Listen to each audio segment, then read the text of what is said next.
नमस्कार दोस्तों, हमारे चैनल में आप सभी का स्वागत है।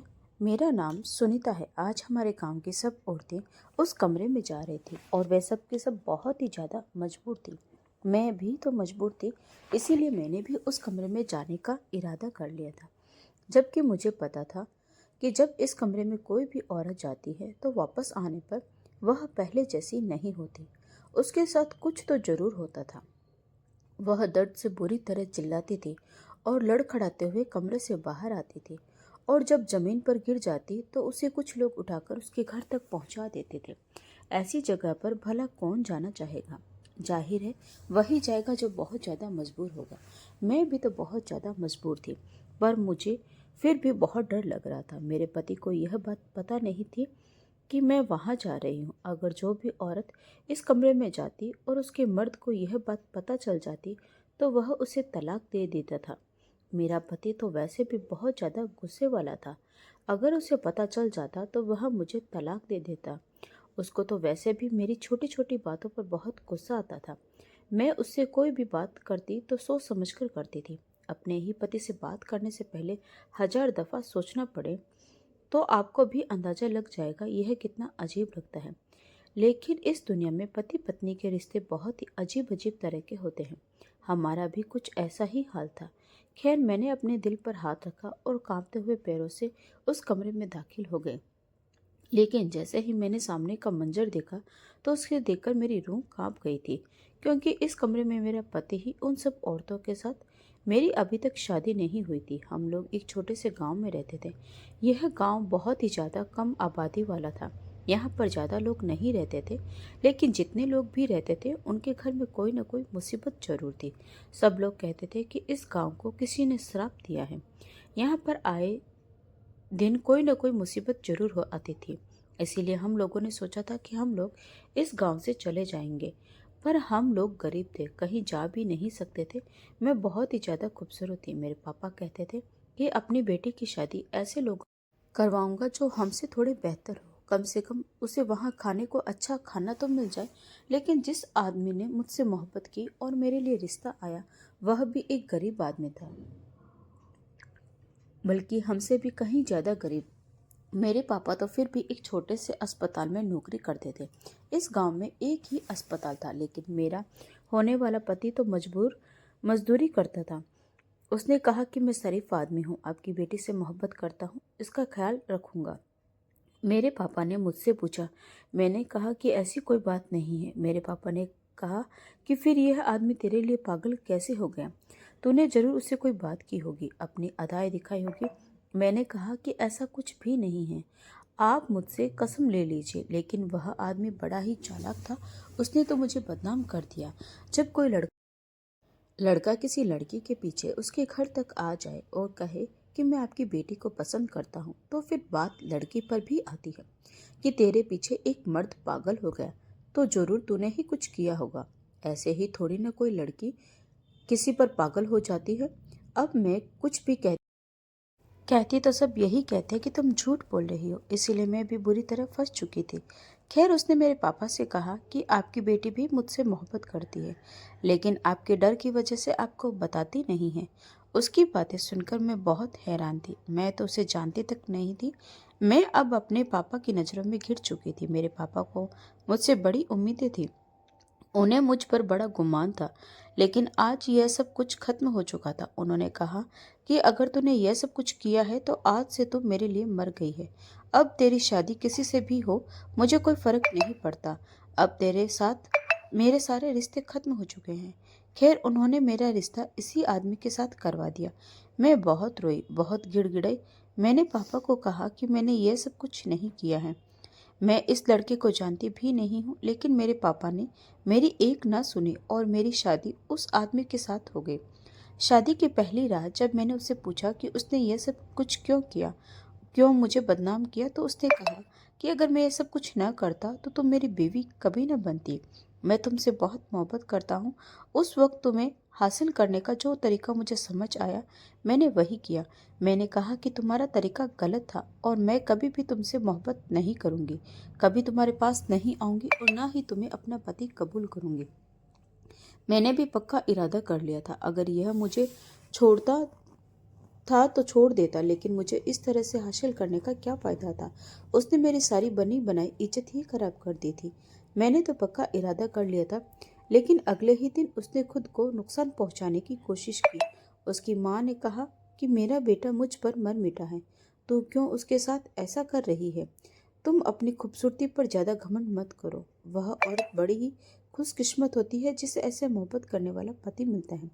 सास की बात सुनकर मेरी नफरत थोड़ी कम हुई थी। मैं भी नहीं चाहती थी कि वह मेरी खातिर अपनी जान ले, इसीलिए मैं भागती उसके पास गई थी और उसे रोक लिया था। दिन इसी तरह से गुजरने लगे और फिर हम लोगों ने एक दूसरे को कबूल कर लिया।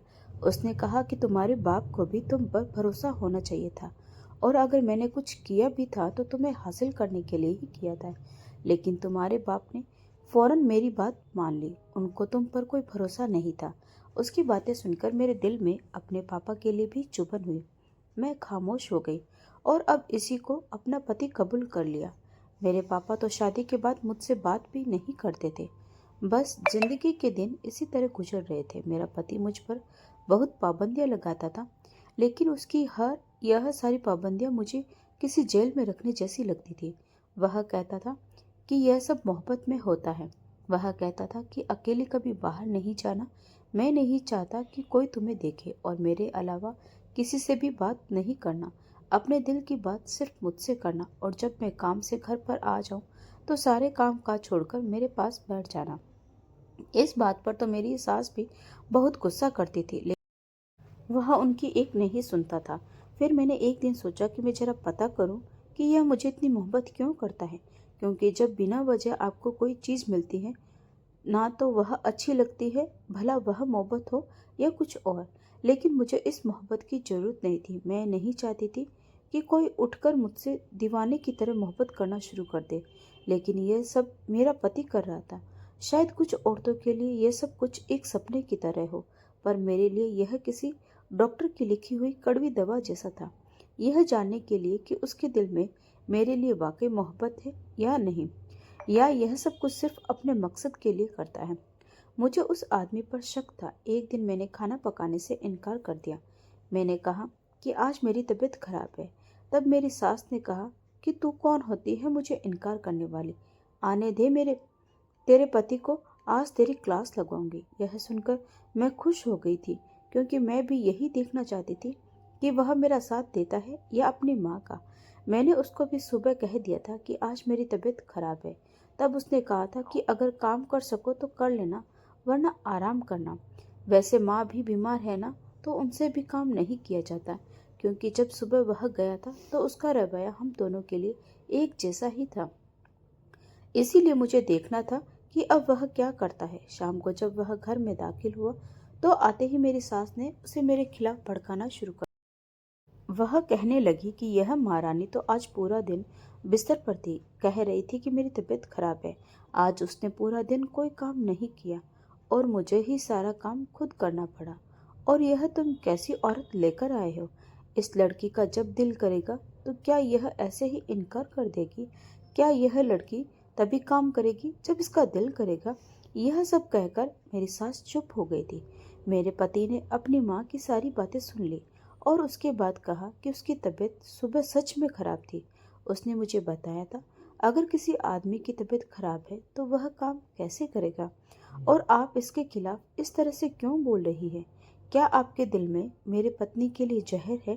क्या आप इस लड़की से नफरत करती हैं जिससे मैं मोहब्बत करता हूँ?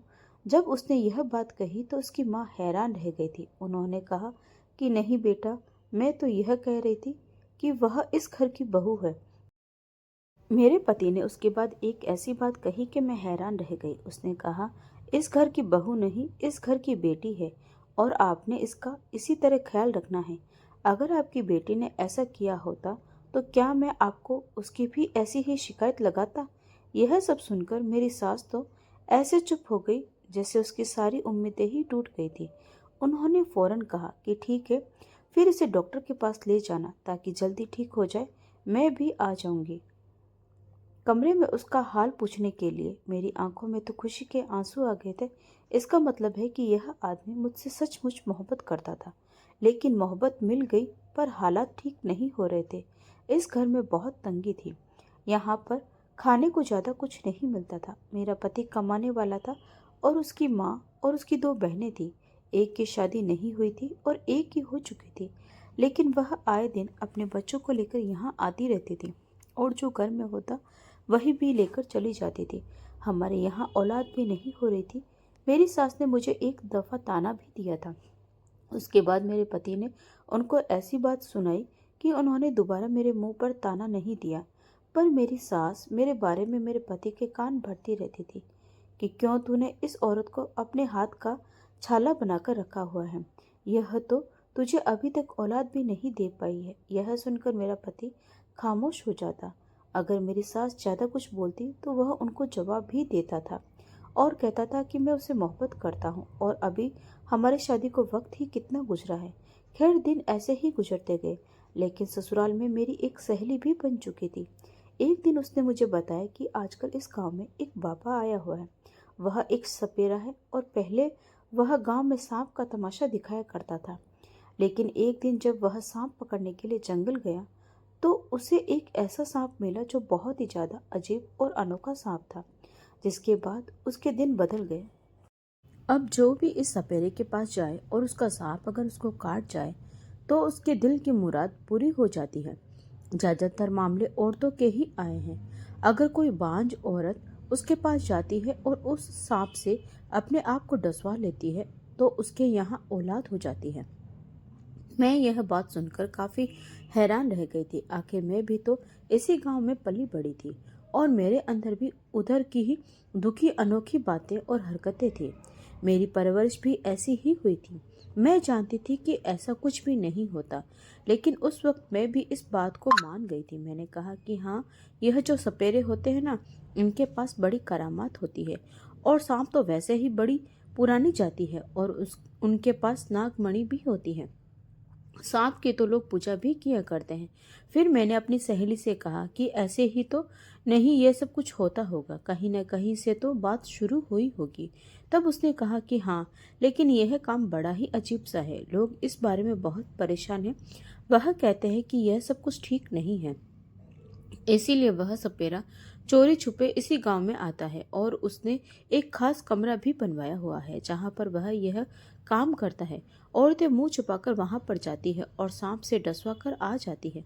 मैंने कहा कि क्या उसके डसने से दर्द नहीं होता? उसने कहा कि बहुत दर्द होता है, लेकिन कुछ पाने के लिए कुछ खोना पड़ता है। देखो, जब औरत की औलाद होती है तो उसे कितनी तकलीफ होती है, लेकिन वह फिर भी माँ बन जाती है। एक आम सी लड़की एक आम औरत से एक माँ तक का सफर तय कर लेती है। एक माँ को अपनी औलाद मिल जाती है, तो क्या यह कोई छोटी बात है? मैंने कहा कि हाँ, जब आपको बांझ होने के ताने दिए जाते हैं और आप हमेशा यह सोचते रहते हैं कि कहीं आपका पति आपको छोड़कर दूसरी शादी न कर ले, तो इस दर्द से तो कम ही दर्द होता होगा। मेरी सहेली ने कहा कि मेरी अपनी बहन के यहाँ भी औलाद नहीं हो रही थी। वह कह रही थी कि मेरी बहन भी वहाँ जाने वाली है, लेकिन वह सपेरा कभी कभी ही नजर आता है। अचानक से आता है और अचानक से चला जाता है। उसने अपना चेहरा भी छुपाया होता है क्योंकि कोई इसको देख नहीं पाता। यह सारी कहानी मैंने ऐसी सुनी थी जैसे यह इस दुनिया की सबसे दिलचस्प कहानी हो और मैंने इस पर यकीन भी कर लिया था। खैर, जब मैं घर आई और अपने कमरे में गई तो सामने का मंजर देखकर हैरान रह गई थी। मुझे नहीं पता था कि घर आऊंगी तो मेरे लिए एक ऐसा मंजर तैयार होगा। मैंने देखा कि मेरा पति अलमारी में कोई चीज छुपा रहा था। मुझे देखकर वह थोड़ा सा घबरा गया था और हड़बड़ाकर वहां से पीछे हट गया। मैंने कहा कि क्या हुआ है, तो वह कहने लगा कि मैं अपना सफ़ेद वाला सूट ढूंढ रहा था। मैंने कहा कि वह तो मैंने धोकर बाथरूम में डाल दिया है। उसने कहा कि हाँ, फिर मैं नहा लेता हूँ।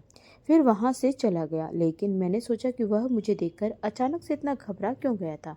भला कपड़े ढूंढने में कोई इतना कैसे घबरा सकता है? यही सोचकर मैंने अलमारी में देखा कि मेरे पति क्या कर रहा था। मैं उन औरतों में से थी जो अपने पति पर शक नहीं करती थी, लेकिन नज़र जरूर रखती थी। मुझे पता करना था कि वह कर क्या रहा था और जिस जगह पर वह तलाश कर रहा था। जब मैंने उस जगह से कपड़े हटाए तो उस चीज़ को देखकर मेरे पैरों तले से जमीन निकल गई थी, क्योंकि वहाँ पर तो बहुत सारे पैसे पड़े हुए थे। मैंने जब उन सारे पैसों को गिना तो लगभग 10,000 थे। मैंने उन पैसों को उसी जगह पर वापस रख दिया और चाय बनाकर अपने पति के पास बैठ गई।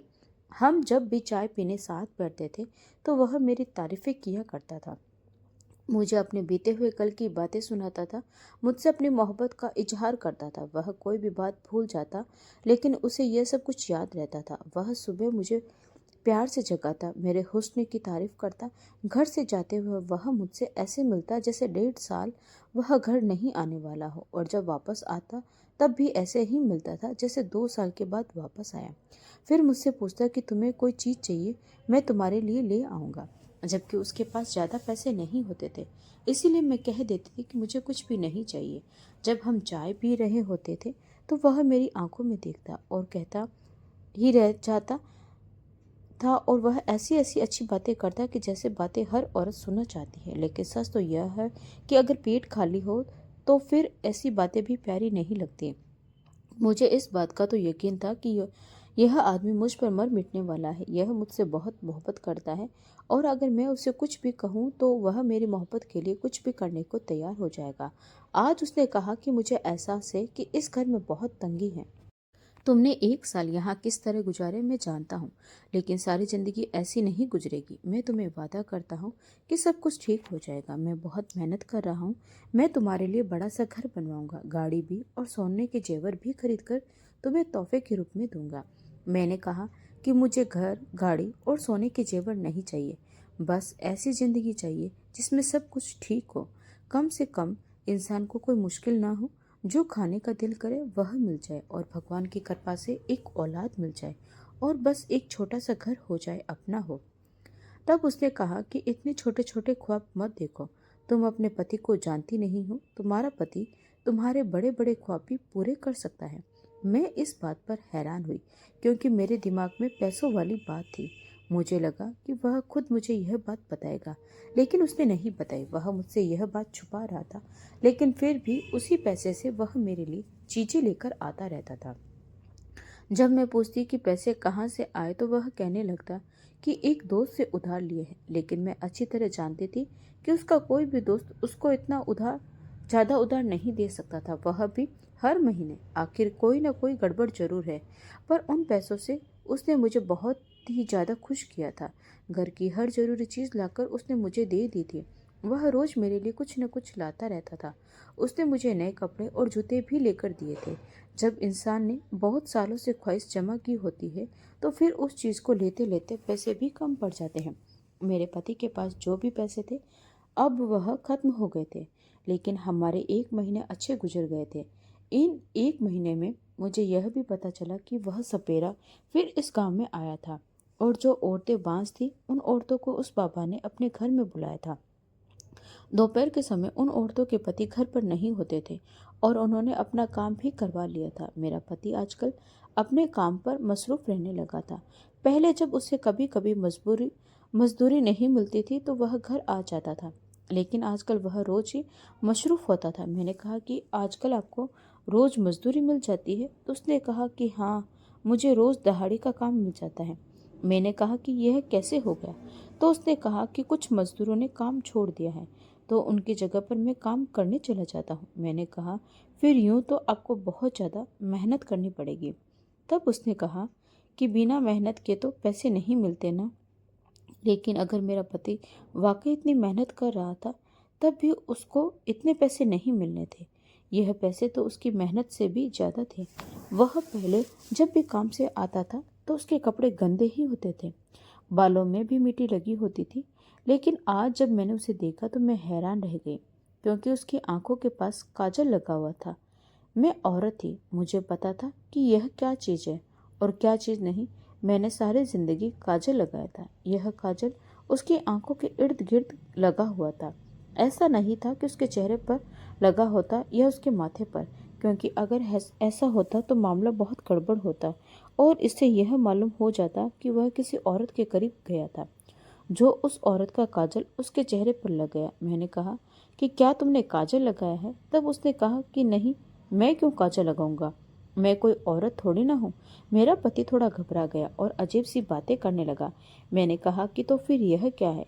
तब वह कहने लगा कि आज मैं जिस जगह पर काम करने गया था वहां पर कुछ कोयले वगैरह पड़े थे। लगता है शायद उनकी धूल मेरी आंखों में लग गई हो। मैंने कहा कि बड़ी ही अजीब सी बात कर रहे हो।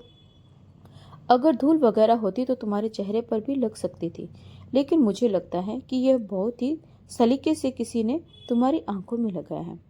यह सुनकर वह परेशान हुआ और कहने लगा कि यह सब छोड़ो ना, तुम क्या एक छोटी सी बात को लेकर बैठ गई हो। आज तुम मेरे साथ चलो, मैं तुम्हें खरीदारी करने के लिए ले जाऊंगा। मैंने कहा कि पर मुझे तो कुछ भी नहीं लेना। उसने कहा कि ले लो, जब पति के पास पैसे हो तो फिर बीवी को खरीदारी कर लेनी चाहिए। मैंने कहा कि घर के बहुत सारे काम हैं, बहुत सी ऐसी चीजें हैं जो मरम्मत होने वाली हैं। आप मुझे कुछ न ला कर दे, बस घर को ठीक करवाए। उसने कहा कि वह भी हो जाएगा। मेरे पति के पास बहुत पैसे आ गए थे, लेकिन हमारे यहाँ सिर्फ औलाद नहीं हो रही थी। एक दिन मेरी सास ने मेरे पति से कहा कि मेरे सिर की कसम खा और मुझसे वादा कर कि तू दूसरी शादी करेगा। अगर तेरी औलाद नहीं हो रही है तो तुझे दूसरी शादी कर लेनी चाहिए। मेरा पति परेशान हो गया। मेरी सास ने उसे अपने सिर पर हाथ रखवाया और बुरी तरह से रो पड़ी थी। उसको इमोशनल ब्लैकमेल कर रही थी। ऐसे में मर्द और क्या कर सकता है, क्योंकि वह तो उसकी माँ थी। यह सब देखकर मेरा पति भी दुखी हो गया था। उसने कहा कि माँ, सब कुछ ठीक हो जाएगा, लेकिन मेरी सास का कहना था कि कुछ ठीक नहीं होगा। यह तभी ठीक होगा जब तू दूसरी शादी करेगा।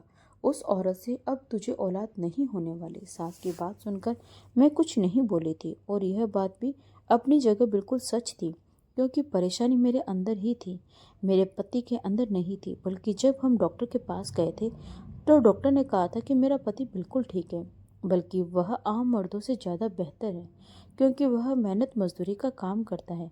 उसका जिस्म बिल्कुल फिट है, उसके अंदर कोई कमी नहीं है, इसीलिए वह बिल्कुल ठीक ठाक है।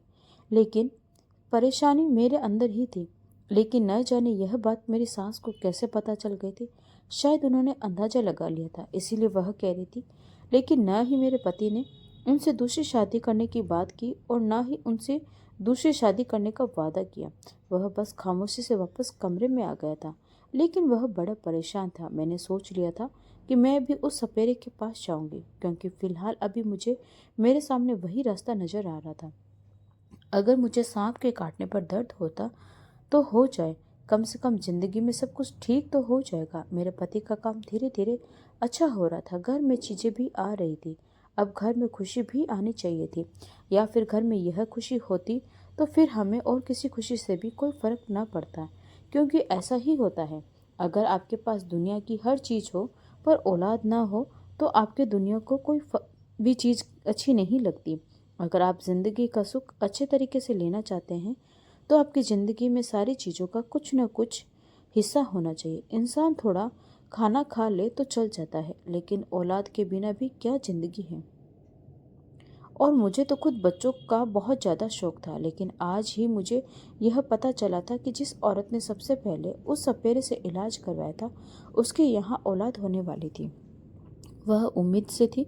उसके बाद तो उस बाबा का चर्चा और भी ज़्यादा बढ़ गया था। अब और भी ज़्यादा औरतें उसके पास जाने लगी थी। मैंने अपनी उस सहेली से कहा कि मुझे भी उस सपेरे से मिलना है, लेकिन मैं उसे अपने घर नहीं बुला सकती, क्योंकि मेरे घर में तो मेरी सास होती है। उसने कहा कि तुम फिक्र मत करो, उसका काम अब इतना ज़्यादा बढ़ गया है कि उसने यहाँ पर एक छोटा सा घर भी बना लिया है। वह वहीं पर मौजूद होता है।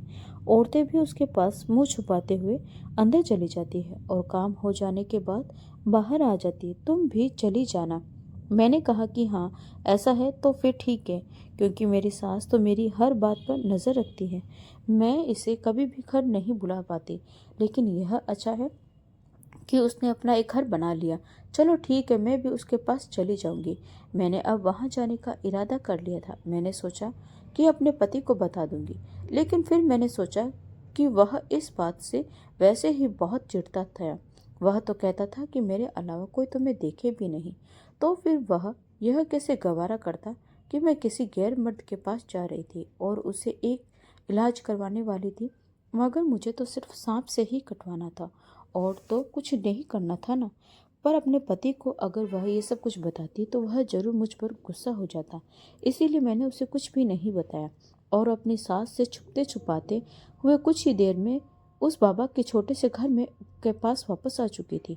मैं उस सपेरे के छोटे से कमरे में चली गई। जाने से पहले मैं बड़ी परेशान थी, लेकिन अब मैं अंदर कमरे में दाखिल हुई तो सामने का मंजर देखकर मेरा मुंह खुला का खुला रह गया था, क्योंकि जो आदमी अंदर बैठा था वह और कोई नहीं बल्कि मेरा ही पति था।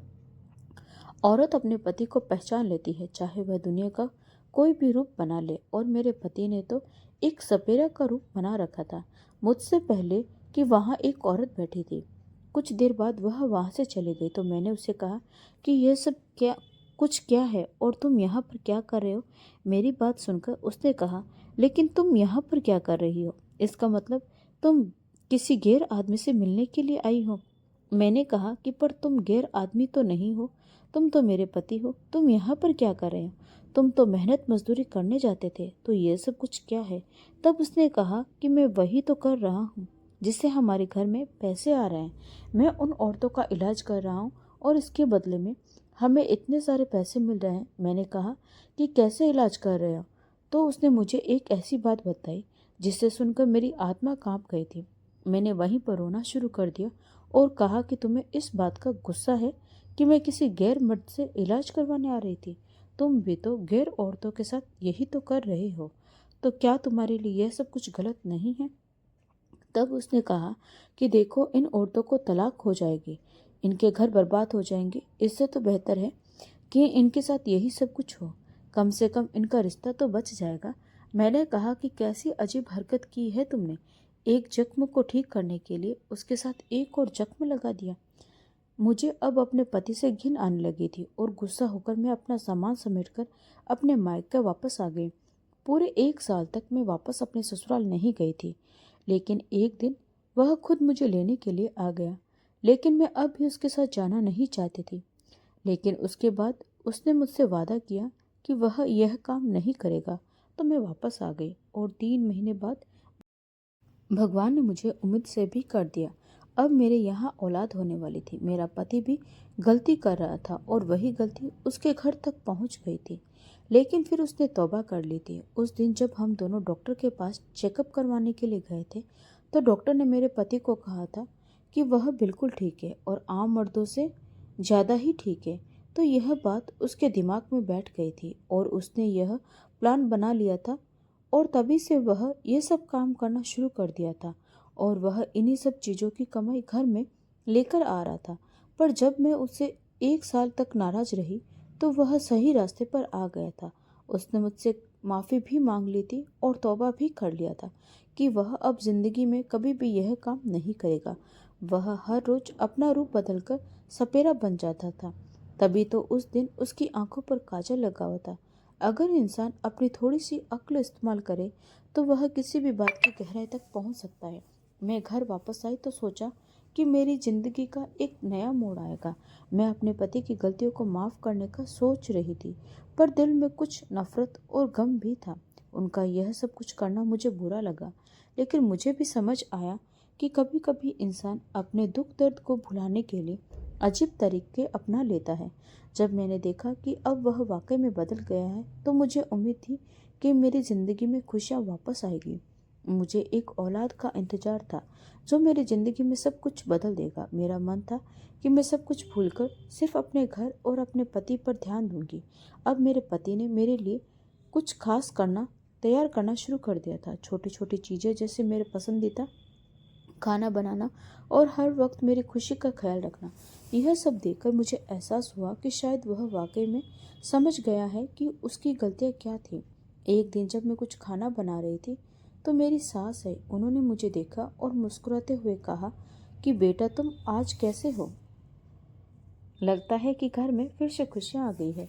मैं उनकी बात को समझ नहीं पाई थी, लेकिन उनकी मुस्कान ने मेरा दिल खुश कर दिया था। मैंने सोचा कि शायद उन्हें भी मेरे और मेरे पति के बीच के हालात का पता चल गया था। उस दिन रात को जब हम दोनों अकेले बैठे थे तो मैंने अपने पति से कहा कि तुमने जो दर्द मुझे दिया वह भूलना आसान नहीं है, लेकिन मैं चाहती हूँ कि हम फिर से एक नई शुरुआत करें। उन्होंने मेरी बात सुनकर अपने चेहरे पर एक मुस्कुराहट सजाते हुए कहा कि अब मैं किसी भी औरत की तरफ नज़र उठाकर भी नहीं देखने वाला। उन्होंने कहा कि मुझे सिर्फ तुम्हारे साथ रहना है और मैंने सिर्फ तुम्हारे लिए यह सब कुछ किया था। मुझे उनकी बातें सुनकर थोड़ी तसल्ली मिली थी। उन्होंने मेरी आंखों में देखा और कहा कि मैं तुम्हारा दुख समझ रहा हूँ और तुम्हारे लिए सब कुछ करने को तैयार हूँ। मैंने सोचा कि शायद यह सब कुछ मेरे लिए बदलने का वक्त है, लेकिन एक दिन मुझे पता चला कि कुछ औरतों ने मेरे पति के बारे में कुछ अफवाहें सुनी थी। उन्होंने मेरे साथ आकर मुझे यह कहना शुरू कर दिया कि वह फिर से वही सब कर रहे हैं। मैं हैरान रह गई और जब मैंने अपने पति से यह बात सही किया या गलत, अपनी राय कमेंट बॉक्स में ज़रूर बताएं। दोस्तों, अगर आपको यह वीडियो पसंद आया हो तो वीडियो को लाइक और चैनल को सब्सक्राइब करें। तो मिलते हैं एक और नई कहानी के साथ। तब तक के लिए आपका बहुत बहुत धन्यवाद।